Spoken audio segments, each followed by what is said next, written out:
ओम अज्ञानतिमिरान्धस्य ज्ञानाञ्जनशलाकया चक्षुरुन्मिलितमेन तस्मै श्रीगुरुवे नमः। श्रीचैतन्यमनोभीष्टं स्थापितं येन भूतले स्वयं रूपकदा मह्यं ददाति स्वपदान्तिकं। वन्देऽहं श्रीगुरु श्रीयुतपदकमलं श्रीगुरून् वैष्णवाचं श्रीरूपं साग्रजातं सगण रघुनाथान्वितं तं सजीवं साद्वैतं सावधूतं परिजनसहितं कृष्णचैतन्यदेवं श्रीराधाकृष्णपादान् सगण ललिता श्रीविशाखान्विताश्च नारायणं नमस्कृत्यं नरं चैव नरोत्तमं देवीं सरस्वतीं व्यासं ततो जयमुदीरयेत्।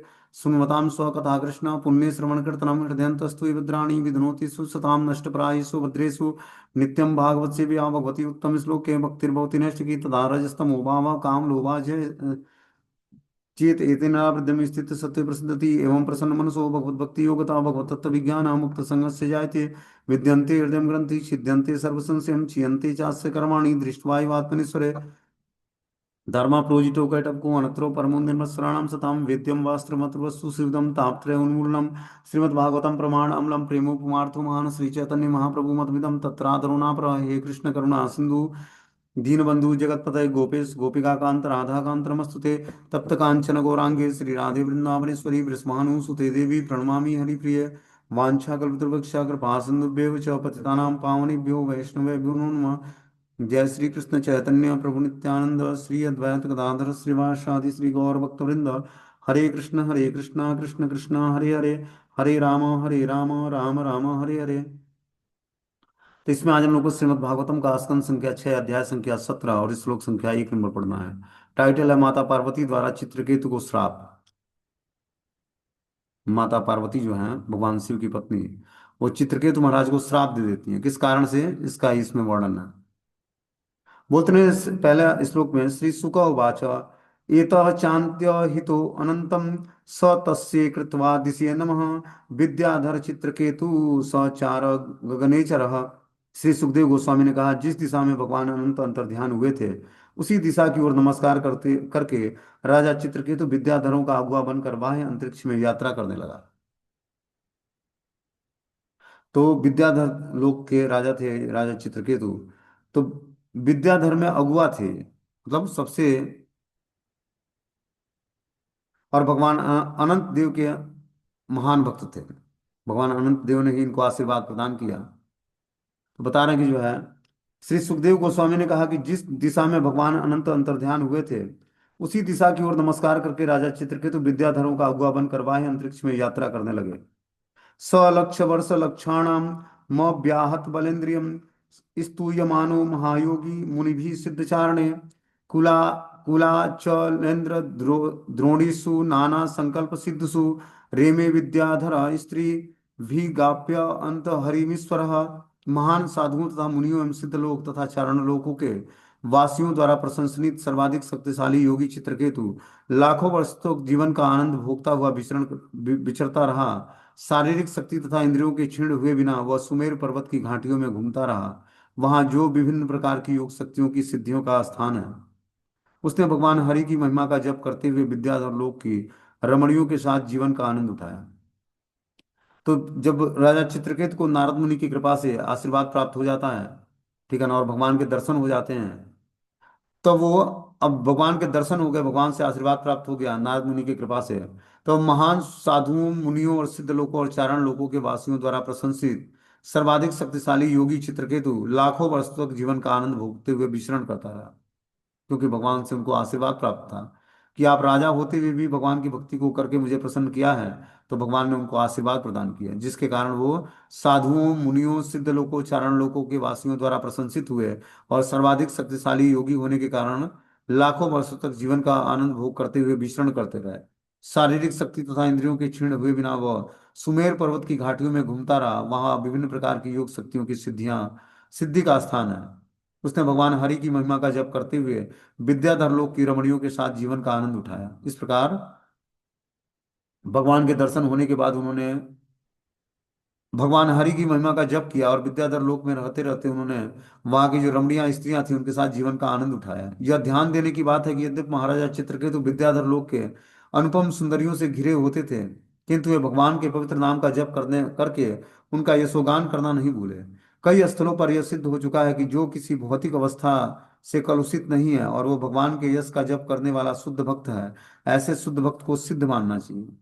क्या बता रहे हैं कि जो है, कई स्थलों पर यह सिद्ध हो चुका है कि जो किसी भौतिक अवस्था से कलुषित नहीं है और भगवान के यश का जप करने वाला शुद्ध भक्त है, ऐसे शुद्ध भक्त को सिद्ध मानना चाहिए कि वो सिद्ध हो गया है। एकदा स्वाभिमानेन विष्णुदत्तेन भास्वतां गिरीशं ददृशे गच्छत् परित्यं सिद्धचारणे आलिंगन्या किंकृत्या देवी बहुनां मुनि संसदि उवाचम देव्या सुमतां जहाँ सोचेस्त तदंतिके। एक बार जब महाराजा चित्रकेतु भगवान विष्णु द्वारा प्रदत्त अत्यंत तेजोमय विमान पर बैठकर वाह्य अंतरिक्ष में यात्रा कर रहा था, तो उन्होंने भगवान शिव को सिद्धों और चारणों से घिरा हुआ देखा। शिव जी महामुनियों की सभा में बैठे थे और माता पार्वती को अपनी गोद में बैठाकर अपने हाथ से उनका आलिंगन कर रहे थे। राजा चित्रकेतु पार्वती के निकट जाकर तेजी से हंसते हुए कहने लगे। तो एक बार बता रहे हैं कि जो राजा चित्रकेतु भगवान विष्णु द्वारा प्रदत्त जो विमान था, जो कि उनको भगवान श्री कृष्ण ने मतलब विष्णु ने दिया था, उस तेजोमय विमान पर बैठकर वायु अंतरिक्ष में यात्रा कर रहे थे। तो उन्होंने देखा कि भगवान शिव जो है सिद्धों और चारणों से घिरे हुए हैं और शिव जी महामुनियों की सभा में बैठे हैं और माता देवी पार्वती को अपनी गोद में बैठाकर उनका हाथ से आलिंगन कर रहे हैं। राजा चित्रकेतु पार्वती के निकट जाकर तेजी से हंसते हुए कहने लगे। इस प्रसंग में श्री विश्वनाथ चक्रवर्ती ठाकुर कहते हैं कि भक्ति भूति हरितत्वाम स्विच्छेदानुभूत दिव्यापासीन वृत्तस्त्वम नित्वांतम स्वांति के अन्यथा। सारांश यह है कि भगवान चित्रकेतु को यथाशीघ्र वैकुंठ लाना चाहते थे। ईश्वर की योजना यह थी कि पार्वती के शाप से चित्रकेतु वृत्तासुर बने, जिससे वह अगले जन्म में भगवान के धाम को लौट चुका तुरंत लौट जाए। ये वृत्तासुर ही, ये चित्रकेतु महाराज ही पार्वती माता के श्राप से वृत्तासुर बने। उसी की स्टोरी ना परीक्षित महाराज को किसने सुनाया? सुखदेव गोस्वामी ने सुनाया कि आखिर वृत्तासुर भगवान के धाम कैसे चला गया। तो परीक्षित महाराज का क्वेश्चन था कि इतना महान असुर होने पर भी वृत्तासुर भगवान के धाम को क्यों प्राप्त हो गया और इंद्र जो है इसी भौतिक संसार में भोग करता रहा, और इंद्र के ही वज्र से उसका उस पर प्रहार हुआ और वृत्तासुर भगवान के धाम चला गया। तो वृत्तासुर चित्रकेतु महाराज थे। चित्रकेतु को यथाशीघ्र वैकुंठ लोग जाना चाहते थे। ईश्वर की योजना यह थी कि पार्वती के श्राप से चित्रकेतु वृतासुर बने, जिससे वह अगले जन्म में भगवान के धाम को तुरंत लौट सके। ऐसे अनेक उदाहरण मिलते हैं जब भक्त से असुर का कार्य कराते हुए ईश्वर के अनुग्रहवश उसे अपने धाम में बुला लिया जाता है। शिव जी द्वारा पार्वती का आलिंगन किया जाना पति पत्नी संबंध के अनुसार स्वाभाविक था।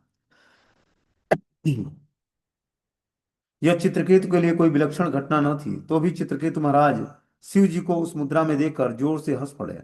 यद्यपि उसे ऐसा नहीं करना चाहिए था, फलतः उसे शापित होना पड़ा और यह शाप उसके लिए भगवान के धाम वापस जाने का कारण बन गया। क्योंकि पार्वती माता कोई साधारण देवी नहीं है, भगवान के अंतरंग बहिरंग शक्ति है और स्वयं भगवान श्री कृष्ण का नाम भजन करती हैं, राम का। तो बता रहे कि शिव जी द्वारा पार्वती का आलिंगन किया जाना पति पत्नी संबंध के अनुसार स्वाभाविक था। यह चित्रकेतु के लिए कोई विलक्षण घटना न थी, तो भी चित्रकेतु महाराज शिव जी को उस मुद्रा में देखकर जोर से हंस पड़ा। यद्यपि उसे ऐसा नहीं करना चाहिए था, फलतः उसे शापित होना पड़ा और यह शाप उसके लिए भगवान के धाम वापस जाने का कारण बन गया। तो कोई वैष्णव या वैष्णवी किसी को श्रापित करता है, तो उसमें भी उसका उस जीवात्मा का मंगल ही होता है। आगे बता रहे चित्रकेतुर्वाच एष लोक गुरु साक्षात धर्म वक्ता शरीरिणाम आस्ते मुख्यम सभायाम वे मेथुनी भूय भार्यया। चित्रकेतु ने कहा कि शिव जी समस्त जगत के गुरु हैं और भौतिक देहधारी जीवात्माओं में सर्वश्रेष्ठ हैं। वे ही धर्म पद्धति के व्याख्याता हैं। तो भी यह कितना आश्चर्यजनक ही वे बड़े बड़े संत पुरुषों की सभा में के बीच अपनी पत्नी पार्वती का आलिंगन कर रहे थे। यहाँ बता रहे हैं कि जो है चित्रकेतु ने कहा कि शिव जी समस्त जगत के गुरु हैं, ठीक है ना। वैष्णवा नाम यथा शंभु, वैष्णव में अग्रगणी है भगवान शिव, और भौतिक देहधारी जीवात्माओं में भी सर्वश्रेष्ठ हैं। जो भौतिक देह धारण करते हैं उनमें भी भगवान शिव का स्थान सर्वोत्कृष्ट है। वे ही धर्म पद्धति के व्याख्यात्या हैं। तो भी यह कितना आश्चर्य कि बड़े बड़े संत पुरुषों की सभा के बीच अपनी पत्नी पार्वती का आलिंगन कर रहे थे। तो ये बड़ा ही आश्चर्यजनक घटना हुई कि बड़े बड़े संत पुरुषों की सभा में शिव जी बैठे हुए थे और गुरु का पोस्ट संभाले हुए थे, लेकिन पार्वती माता को अपने जंघे पर बैठाकर उनका आलिंगन कर रहे थे। जटाधर स्त्री व्रता व्रतापा ब्रह्मवादी सभापति अंकिकृत्यम स्त्रियम चास्ते गत हीय प्रकृतो यथा। जटाधारी भगवान शिव ने निसंदेह कठिन तपस्या की है। वे वैदिक नियमों के कट्टर अनुयायियों की सभा में के अध्यक्ष हैं, किंतु तो भी वे साधु पुरुषों के मध्य अपनी गोद में अपनी पत्नी को लेकर विराजमान हैं और सामान्यतः निर्लज्ज व्यक्ति की भांति उनका आलिंगन कर रहे हैं। बता रहे हैं कि जटाधारी भगवान शिव निसंदेह कठिन तपस्या करते हैं। एक बार समाधि में बैठते तो 88,000 सालों तक समाधि उनकी टूटती नहीं है। उसमें भगवान श्री राम का अखंड चिंतन करते हैं। वे वैदिक नियमों के कट्टर अनुयायियों की सभा के अध्यक्ष हैं, किंतु तो भी वे साधु पुरुषों के मध्य अपनी गोद में अपनी पत्नी को लेकर विराजमान थे। सामान्य निर्लज्ज व्यक्ति की भांति उनका आलिंगन कर रहे थे। चित्रकेतु शिव जी के उच्च पद से परिचित था, इसलिए उन्होंने यह कहा कि यह कितना आश्चर्य है कि शिव जी सामान्य व्यक्ति जैसा आचरण कर रहे हैं। उन्होंने शिव जी के पद की प्रशंसा की, किंतु जब उन्होंने देखा कि वे साधु पुरुषों की सभा में बैठकर निर्लज्ज होकर सामान्य व्यक्तियों का सा व्यवहार कर रहे हैं तो उन्हें बड़े आश्चर्य हुआ। श्री विश्वनाथ चक्रवर्ती ठाकुर कहते हैं कि यद्यपि चित्रकेतु ने शिव जी की आलोचना की, किंतु दक्ष की भांति उनका अपमान नहीं किया। दक्ष ने तो भगवान शिव को नगण्य मान लिया था, जबकि चित्रकेतु महाराज ने शिव जी के इस प्रकार आसीन होने पर आश्चर्य ही व्यक्त किया था। तो चित्रकेतु महाराज ने उपहास नहीं किया, उनको बड़े आश्चर्य लगा कि इतने बड़े बड़े बड़े मुनियों की सभा में भगवान शिव एक गुरु का कार्य कर रहे हैं और जंगे पर पार्वती माता को बैठा के आलिंगन कर रहे हैं। तो उन्होंने इस घटना को आश्चर्य माना। बोलते हैं, प्रायसम प्राकृता शापी स्त्रिया रहसी बिभ्रति अयम महाव्रतधरो बिभ्रति सदसी स्त्रियम।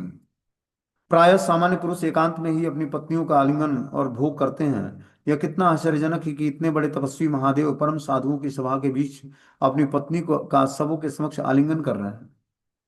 तो ये बड़े आश्चर्य की बात है। बता रहे हैं कि जो सामान्यतः पुरुष होते हैं वो एकांत में अपनी पत्नियों के साथ आलिंगन या भोग करते हैं, लेकिन ये कितना आश्चर्यजनक है कि बड़े तपस्वी महादेव जो भगवान शिव हैं वो परम साधुओं की सभा के बीच में अपनी पत्नी को अपने समक्ष बैठाकर उनका आलिंगन कर रहे हैं। बोलते हैं, महाव्रतधर शब्द का अर्थ है ब्रह्मचारी, तो भी कभी कभी नीचे पतित नहीं होता। शिव जी की गणना श्रेष्ठ योगियों में की जाती है, तो भी उन्होंने साधुओं की सभा में अपनी पत्नी का आलिंगन किया।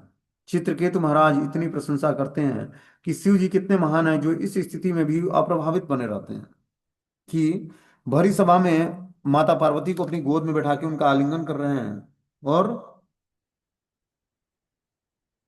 ऋषियों को कथा भी सुना रहे हैं। ये बात देखकर चित्रकेतु महाराज को बड़े आश्चर्य लगा। अतः चित्रकेतु ने कोई अपराध नहीं किया, उसने मात्र अपना आश्चर्य प्रकट किया। अब आगे श्री सुखदेव गोस्वामी बोलते हैं कि भगवान अपि तच्छ्रुत्वा प्रहस्या गादधी नृपः तुष्णि बभूव सदसी सभ्याश्च तनुव्रता। श्री सुखदेव गोस्वामी ने आगे कहा, हे राजन, चित्रकेतु के वचन सुनकर परम बलशाली अगाध ज्ञानवान देवादिदेव महादेव केवल हंस दिया और चुप हो। सभा के समस्त सदस्यों ने भी उन्हीं का अनुकरण किया और कुछ नहीं कहा।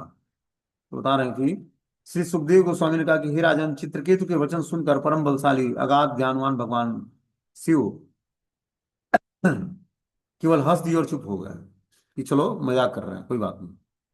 सभा के समस्त सदस्यों ने भी उन्हीं का अनुसरण किया और कुछ नहीं बोले।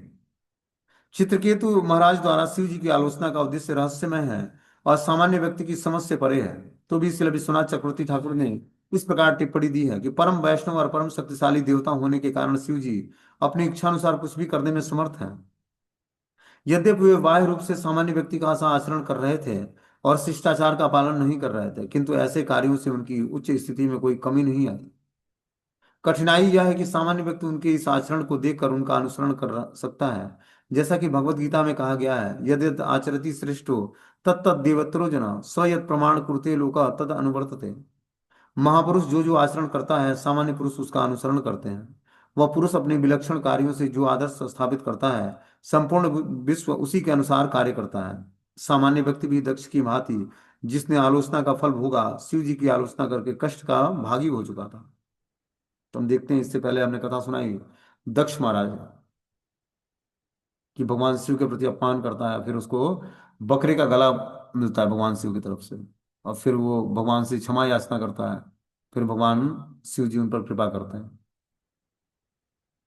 लेकिन यहाँ पर जो है बता रहे कि जो है महापुरुष जो जो आचरण करता है सामान्य पुरुष उसी का अनुसरण करता है। वह पुरुष अपने विलक्षण कार्यों से जो आदर्श स्थापित करता है संपूर्ण विश्व उसी के अनुसार कार्य करता है। सामान्य व्यक्ति भी दक्ष की भांति जिसने आलोचना का फल भोगा शिव जी की आलोचना करके कष्ट का भागी हो सकता था। राजा चित्रकेतु चाहते थे कि शिव जी अपना व्यवहार बाह्य व्यवहार बंद कर दें, क्योंकि दूसरे लोग आलोचना कर रहे न करें और अपराध के भागी न हों। यदि कोई यह सोचता कि भगवान विष्णु ही पूर्ण है और अन्य सभी देवता शिव जी के समान अनुचित कृत्य करते रहें तो वह अपराधी है। ये सब सोचकर एक चित्रकेतु शिव जी के प्रति इतने निष्ठुर हो सके। शिव जी परम ज्ञानी होने के कारण चित्रकेतु के मंतव्य को समझ गए। अतः वे तनिक भी क्रुद्ध नहीं हुए, अपितु हंसकर शांत बने रहे। शिव जी को घेर कर बैठे हुए सभा में के सदस्य भी चित्रकेतु के मंतव्य को समझ गए। फलतः शिव जी के व्यवहार की प्रतिक्रिया में उन्होंने कोई प्रतिवाद नहीं किया और वे शांत रहे। यदि सभा के सदस्यों ने यह सोचा सोचा होता कि चित्रकेतु ने शिव जी का अपमान किया है तो वे अपने कानों को बंद करके अवश्य ही उड़कर चले गए होते। लेकिन चित्रकेतु महाराज का कोई ये मोटिव नहीं था कि हम क्या करें, शिव जी का अपमान करें। उनको आश्चर्य लगा कि ऐसे कैसे हो सकता है कि भरी सभा में, मुनियों की सभा में, और शिव जी पार्वती माता को गोद में बैठाकर और जो है उपदेश दे रहे हैं सारे ऋषियों को, और आलिंगन भी कर रहे हैं उनका। तो ये बड़े आश्चर्य लगा। इस कारण से चित्रकेतु महाराज ने उस बातों को उद्घाटित किया।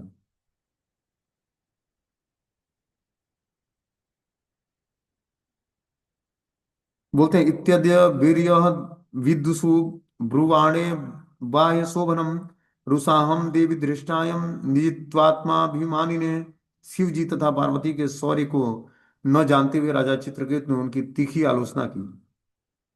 उसके वचन तनिक भी अच्छे लगने वाले न थे, अतः अत्यंत क्रुद्ध देवी पार्वती चित्रकेतु से, जो अपने को इंद्रियों को नियंत्रण में शिव जी से श्रेष्ठ समझ रहा था, इस प्रकार बोली। तब माता पार्वती बोलना शुरू करती हैं चित्रकेतु महाराज को, क्योंकि चित्रकेतु ने उनकी तीखी आलोचना की थी।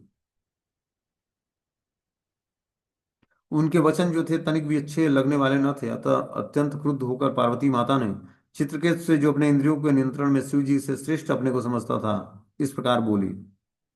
यद्यपि चित्रकेतु शिव जी का अपमान नहीं करना चाहता था, किंतु उसे चाहिए था कि उसकी आलोचना नहीं करना। भले ही शिव जी सामाजिक शिष्टाचार का उल्लंघन कर रहे थे, फिर भी उनकी आलोचना न करना। कहा गया है कि तेजी यसा न द्वेषाया, जो परम समर्थ है उसे निर्दोष मानना चाहिए। उदाहरणार्थ किसी को सूर्य की बुराई नहीं करनी चाहिए, यद्यपि वो सड़कों से मूत्र आदि को उड़ाता है। सर्वाधिक शक्तिमान की आलोचना न तो सामान्य व्यक्ति द्वारा न ही महान पुरुषों द्वारा होनी चाहिए। चित्रकेतु को यह समझना चाहिए था कि यद्यपि शिव जी उस प्रकार बैठे हुए थे तो भी उनकी आलोचना नहीं होनी चाहिए थी। कठिनाई यह कि चित्रकेतु भगवान विष्णु संकर्षण का परम भक्त हो गया था, और संकर्षण का वरदान प्राप्त होने से उसे कुछ कुछ घमंड भी हो गया था। अतः उसने सोचा कि वह किसी की भी, चाहे वह शिव जी ही क्यों न हो, आलोचना कर सकता है। भक्त में ऐसा गर्व अक्षम्य होता है। वैष्णव को हमेशा विनम्र रहना चाहिए और अन्यों का आदर करना चाहिए। तृणादपि सुनिशिना तरुरपि सहिष्णुना अमानिना मान देना कीर्तनीय सुधारी। अपने को तिनके से भी तुच्छ मानकर मनुष्य को विनीत भाव से हरि के नाम का जप करना चाहिए। उसे वृक्ष से भी अधिक सहिष्णु और मिथ्या अहंकार से रहित और अन्यों को सम्मान प्रदान करने के लिए तत्पर रहना चाहिए।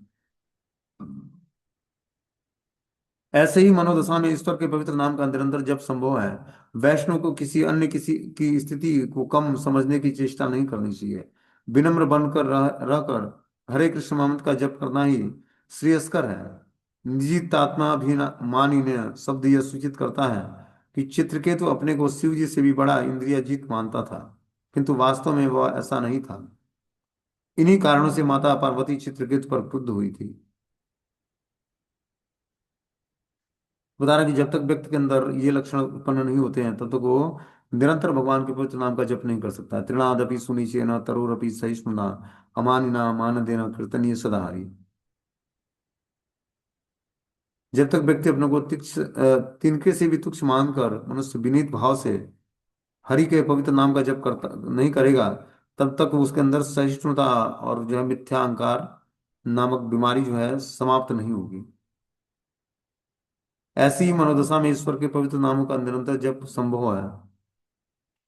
वैष्णव को किसी अन्य की स्थिति को कम समझने की चेष्टा नहीं करनी चाहिए। विनम्र बने रहकर हरे कृष्ण मंत्र का जप करना श्रेयस्कर होगा। बोलते हैं, निजित आत्मा अभिमानी ने शब्द यह सूचित करता है कि चित्रकेतु अपने को शिव जी से भी बड़ा इंद्रियजीत मानता था, किंतु वास्तव में वह ऐसा नहीं था। उन्हीं कारणों से माता पार्वती चित्रकेतु पर क्रुद्ध हुई थी। तो इस तरह बता रहे हैं कि जो है, वैष्णव को किसी भी स्थिति में अपने को कम समझने की चेष्टा नहीं करनी चाहिए। विनम्र बनकर रहकर हरे कृष्ण महामंत्र का जप करना ही श्रेयस्कर होगा, कि हम विनम्रता पालन करें और महामंत्र का जाप करें। निजित आत्मा अभिमानी ने शब्द यह सूचित करता है कि चित्रकेतु को अपने शिव जी से भी बड़ा इंद्रियाजीत मानता था, किंतु वास्तव में वह ऐसा नहीं था। उन्हीं कारणों से माता पार्वती चित्रकेतु पर क्रुद्ध हुई थी। तो बोलते हैं, जो चित्रकेतु महाराज थे अपने को शिव जी से भी बड़ा इंद्रियजीत मानते थे, कि शिव जी क्या इंद्रियों को कंट्रोल करेंगे, जो खुद जो है काम वासनाओं में लिप्त हैं, और पार्वती माता को गोद में बैठाकर भागवतम की कथा कर रहे हैं। अभी उनको शिव जी की स्थिति पूर्ण रूपेण पता नहीं थी।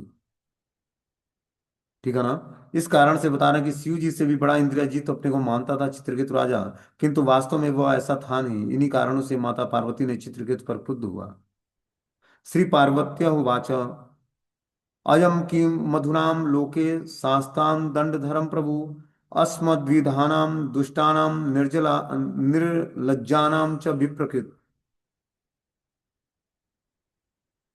देवी पार्वती ने कहा, ओह, क्या हम जैसे निर्लज्ज व्यक्तियों को दंड देने के लिए इसने दंडधारी का पद ले लिया है? क्या इसे शासक नियुक्त किया गया है?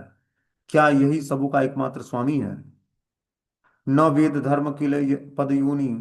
तो इस तरह माता पार्वती ने उस राजा चित्रकेतु को निर्लज्ज व्यक्ति के रूप में उनको दंड बता रहे कि दंड देने के लिए इसे दंडधारी का पद किसने दिया है, क्योंकि इसे शासक नियुक्त किया गया है। क्या यही सबों का एकमात्र स्वामी है? इस तरह से पार्वती माता ने उसको और लज्जित किया।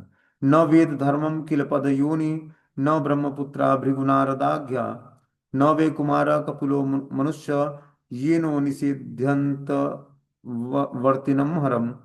अहो, ऐसा प्रतीत होता है कि न तो कमल पुष्प से जन्म लेने वाले ब्रह्मा, न भृंगु तथा नारद जैसे महामुनि अथवा सनत कुमार आदि चारों कुमार ही धर्म के नियमों को जानते हैं। मनु तथा कपिल भी उन नियमों को भूल चुके थे। मैं सोचती हूँ कि इसलिए उन्होंने कभी शिव जी को इस प्रकार अनुचित ढंग से आचरण करने के लिए नहीं रोका। बता रहे हैं यहाँ पर कि ऐसा प्रतीत होता है कि न तो कमल पुष्प से जन्म लेने वाले ब्रह्मा, न भृंग तथा नारद जैसे महामुनि, न सनत कुमार आदि चारों कुमार ही धर्म के नियमों को जानते हैं। मनु तथा कपिल भी उन नियमों को भूल चुके हैं। मैं सोचती हूँ कि इसलिए उन्होंने अभी कभी शिव जी को इस प्रकार अनुचित ढंग से आचरण करने के लिए नहीं रोका। तो यहाँ पर हम देखते हैं कि भगवान शिव जो है सामाजिक शिष्टाचार के अनुचित आचरण नहीं कर रहे हैं। तो बता रहे हैं कि मनु तथा कपिल भी उन नियमों को भूल चुके थे हैं। मैं सोचती हूँ कि इसलिए उन्होंने कभी शिव जी को इस प्रकार अनुचित ढंग से आचरण करने के लिए नहीं रोका। ऐसा मनुध्य ध्याये पदाब्ज युग्मम जगत गुरु मंगल मंगलम स्वयं यह छत्रबंधु पर भूय सूर्य ने प्रशास्ति धृतष्ट तदम दयम ही दंडम। यह चित्रकेतु में घोर निष्कर्ष निकृष्ट है, क्योंकि इसने उन शिव जी का तिरस्कार करके ब्रह्मा तथा अन्य देवताओं को मात कर दिया है, जो उनके चरण कमलों पर बैठकर सदैव ध्यान धरते रहते हैं। भगवत गीता भगवान शिव साक्षात धर्म और समस्त जगत के गुरु और गुरु हैं, अतः चित्रकेतु दंडनीय है।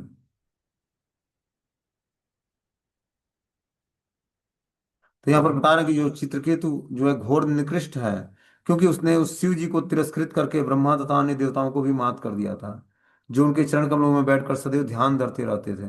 भगवान शिव साक्षात धर्म और साक्षात जगत के गुरु हैं, अतः चित्रकेतु दंडनीय है।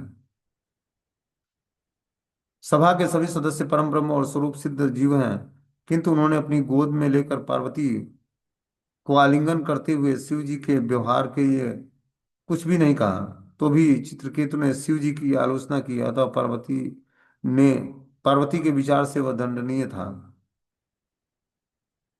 यह बता रहे कि सभा के सभी सदस्य परम ब्रह्म स्वरूप सिद्ध जीवात्मा थे। जो जिस सभा में भगवान शिव पार्वती माता को गोद में बैठाकर कथा कह रहे थे, उसमें सभी परम ब्रह्म और स्वरूप सिद्ध जीवात्मा थे, किंतु उन्होंने अपनी गोद में लेकर पार्वती को आलिंगन करते हुए शिव जी ऐसा व्यवहार के लिए शिव जी के ऐसे व्यवहार के लिए कुछ भी नहीं कहा। तो भी चित्रकेतु ने शिव जी की आलोचना की, अतः पार्वती के विचार से वह दंडनीय था। नायम मरति वैकुंठ पाद मूलो सर्पणम संभावित मति अस्तब्धम साधु भी पर्युपासितम। यह व्यक्ति ऐसा सोचकर अपनी सफलता में फूला हुआ था कि मैं ही सर्वश्रेष्ठ हूँ।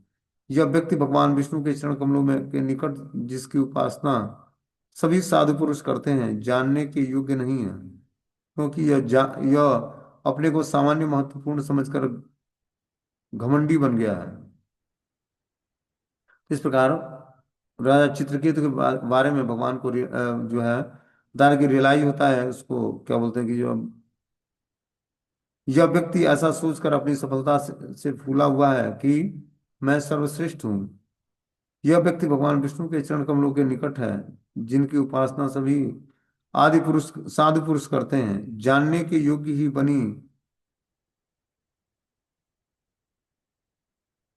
जाने के योग्य ही नहीं है, क्योंकि यह अपने को अत्यंत महत्वपूर्ण समझकर घमंडी बन गया है।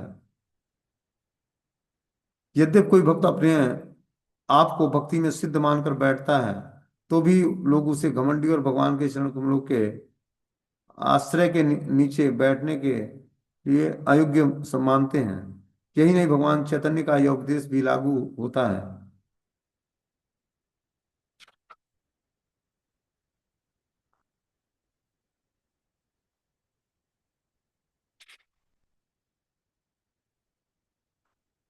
कि तृणादपि सुनिचेन तरोरपि सहिष्णुना अमानिना माने देना कीर्तनीय सदाहरि। मनुष्य को चाहिए कि अपने आप को तिनके से भी तुच्छ मानकर विनीत भाव से भगवान के पवित्र नामों का कीर्तन करे। उसे वृक्ष से भी अधिक सहिष्णु, अहंकार से रहित और अन्यों का सादर आदर करने के लिए तत्पर रहना चाहिए। ऐसी ही मानसिक स्थिति में वह निरंतर भगवान भगवत नाम का कीर्तन कर सकता है। जब तक मनुष्य विनम्र नहीं होता, वो भगवान के चरण कमलों के निकट बैठने का अधिकारी नहीं होता है। तारे यहाँ पर कि मनुष्य को चाहिए कि अपने आप को तृण से भी अधिक तुच्छ मानकर विनीत भाव से भगवान के पवित्र नाम का कीर्तन करे। उसे वृक्ष से भी अधिक सहिष्णु, अहंकार रहित होना चाहिए तथा अन्यों को आदर करने के लिए तत्पर रहना चाहिए। ऐसी मानसिक स्थिति में वह निरंतर भगवत नाम का जप कर सकता है। जब तक मनुष्य विनम्र नहीं होता, वह भगवान के चरण कमलों के निकट बैठने का अधिकारी नहीं होता। तो हमें क्या करना पड़ेगा? जो भगवान के चरण कमलों में बैठने का अधिकार प्राप्त करना है, तो निरंतर भगवत नाम का जप करना पड़ेगा विनम्र भाव से। आगे बताना कि अथवा पापी यसी योनि आसुरी या ही दुर्मते यथेहम भूयो महताम च कर्ता पुत्र किल्विषम।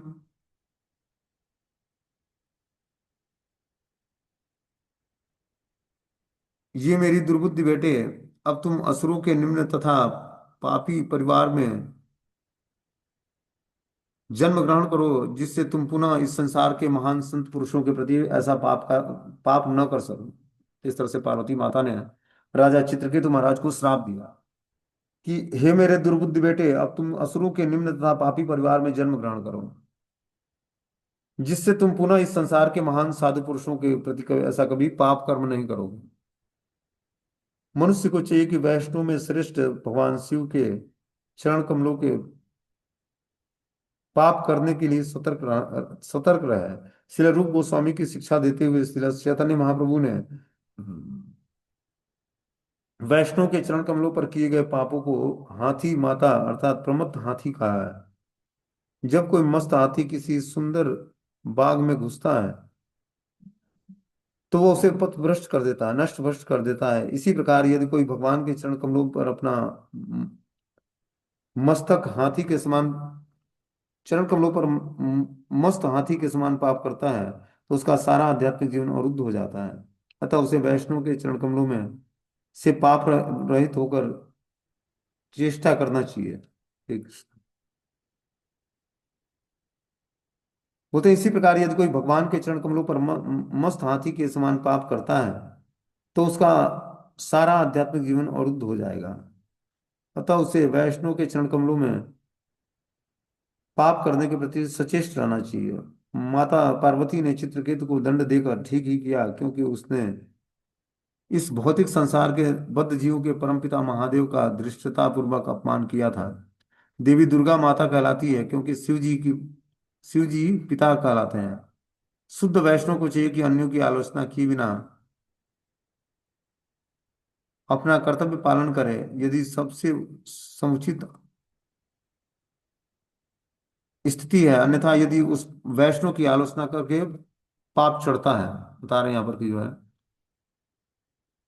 माता पार्वती ने चित्रकेतु को दंड देकर ठीक ही किया, क्योंकि उसने इस भौतिक संसार के बद्ध जीवों के परम हितार्थ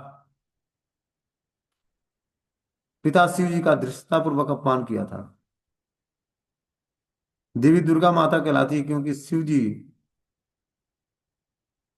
पिता कहलाते हैं। शुद्ध वैष्णव को चाहिए कि अन्यों की आलोचना न किए बिना अपना कर्तव्य पालन करे। यही सबसे सुरक्षित स्थिति है। अन्यथा यदि उस पर वैष्णव की आलोचना हुई है, तो उसका वैष्णव की आलोचना का पाप चढ़ता है। बता रहे हैं यहाँ पर कि जो है, शुद्ध वैष्णव को चाहिए कि अन्यों की आलोचना किए बिना अपना कर्तव्य पालन करे। जो उसको प्रेस्क्राइब ड्यूटी मिली है अपने कर्मों के अनुसार, उस कर्मों को करते हुए भगवान का स्मरण करें। यदि सबसे सुरक्षित स्थिति है। अन्यथा यदि उस पर भी वैष्णव की आलोचना का पाप चढ़ता है, कि और जो कोई व्यक्ति वैष्णव का की आलोचना करता है, निंदा करता है, तो आलोचना करने वाले को तो पाप लगता ही है, आलोचना सुनने वाले को भी पाप जो पाप का भागी होना पड़ता है। चूंकि निसंदेह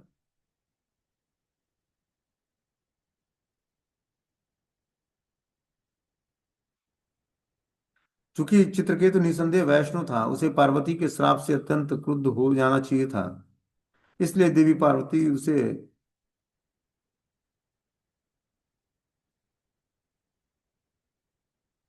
इसलिए देवी पार्वती उसे पुत्र कहकर संबोधित करती हैं, क्योंकि पुरुष माता दुर्गा का पुत्र है, किंतु वे एक सामान्य माता नहीं है। जो ही कोई असुर दुराचरण करता है, माता दुर्गा तुरंत उसे उत्पीड़न देती है, जिससे वह उसे चेत जाए। इसी की व्याख्या भगवत गीता के 7वें अध्याय के 10वें श्लोक में की गई है कि देवी हिसा गुणमयी मम माया दुरत्या मामे व प्रपद्यन्ते माया में तरंति।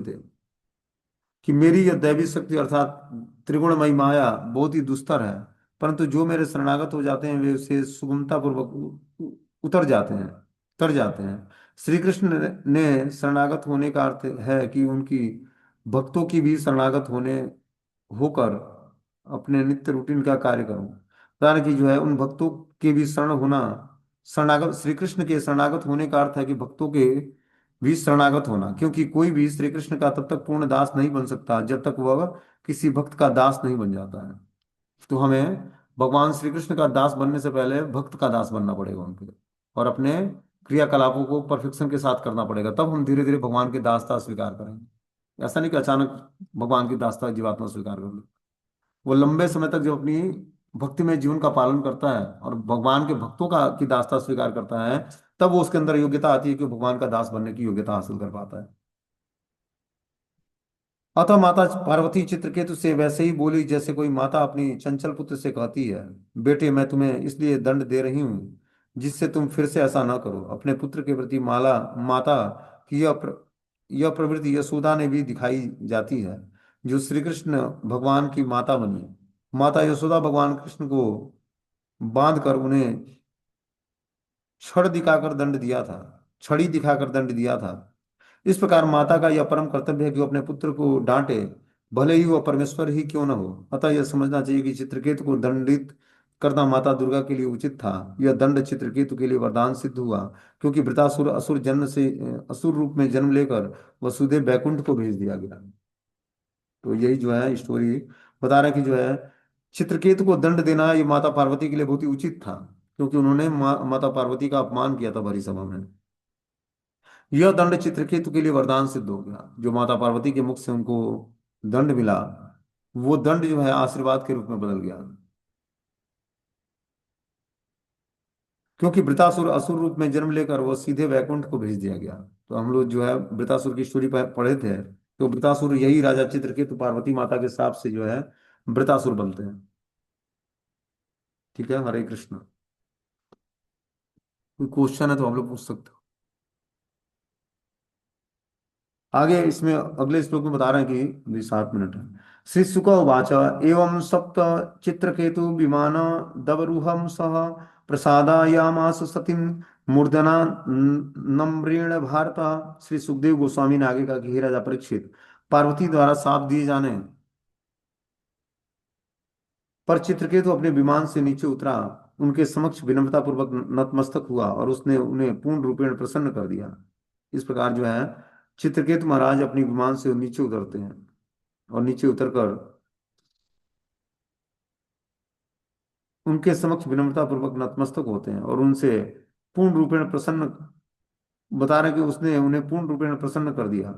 श्री चित्रकेतु वाच पति गृहामि ते शापमात्मनो अंजलि नाम्बिके देव मर्त्याय प्रत्य प्रत्युक्य पूर्व दृष्टि ही तस्य तत्। चित्रकेतु ने कहा कि हे माता, मैं आप अपने हाथ जोड़कर आपका शाप स्वीकार करता हूँ। मुझे शाप की परवाह नहीं है, क्योंकि मनुष्य के पूर्व कर्मों के अनुसार ही देवता द्वारा सुख और दुख प्रदान किया जाता है। चूंकि चित्रकेतु भगवान का भक्त था, इसलिए वह माता पार्वती के श्राप से तनिक भी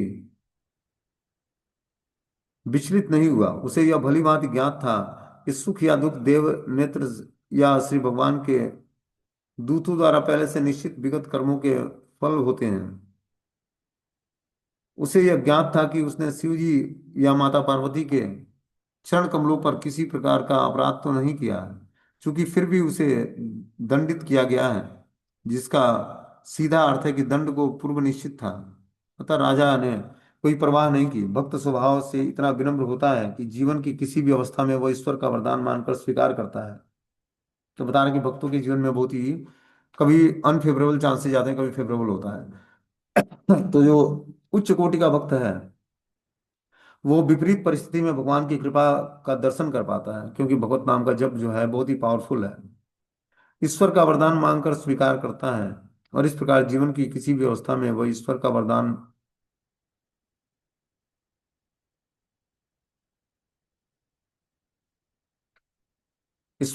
मानकर उसे स्वीकार करता है। तत्ते अनुकंपा सुसमीक्षमाणा, भक्त किसी भी के द्वारा दिए गए दंड को ईश्वर का अनुग्रह मानकर स्वीकार करता है।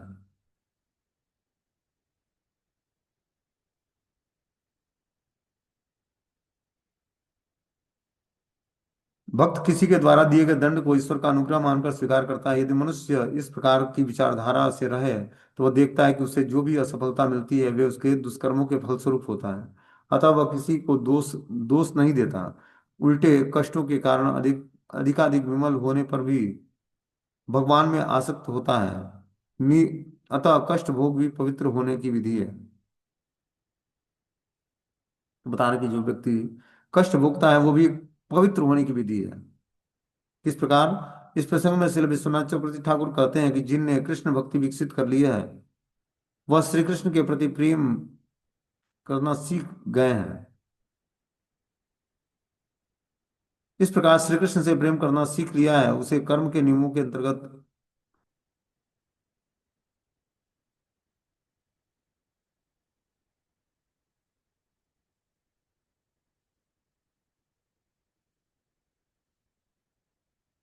बुद्ध भक्त किसी भी दशा में दंड को ईश्वर का अनुग्रह के रूप में स्वीकार करता है। यदि मनुष्य इस प्रकार की विचारधारा में रहे, तो वह देखता है कि उसे जो भी असफलता मिलती है वह विगत दुष्कर्मों के फलस्वरूप है। अतः वह किसी को भी दोष नहीं देता, उल्टे कष्टों के कारण अधिकाधिक विमल होकर वह भगवान में आसक्त रहता है। अतः कष्ट भोग भी पवित्र होने की विधि यही है। तो इस प्रकार बताने की जो है हम अपने दुष्कर्मों का फल भोगते रहते हैं, लेकिन क्या करना चाहिए? किसी भी दोष को न देखते हुए उल्टे कष्टों के कारण अधिक विमल होने के बाद भी हम भक्तों में दोष दिखता है, और इस कारण से हम भक्ति में ढीले पड़ जाते हैं। यदि मनुष्य इस प्रकार की विचारधारा से रहे, तो देखेगा कि उससे जो भी असफलता मिलती है वो उसके विगत दुष्कर्मों के फलस्वरूप होता है। इसलिए हमें अपने प्रारब्ध भोगते हुए क्या करना चाहिए, तीव्रता से भगवान के भजन में जुड़ना चाहिए। तभी हम जो है धीरे धीरे जन्म मृत्यु जरा व्याधि से छुटकारा प्राप्त करके और भगवान के धाम जाने की योग्यता हासिल कर पाएंगे। ठीक है, हरे कृष्णा। मीटिंग क्लोज हो जाएगा।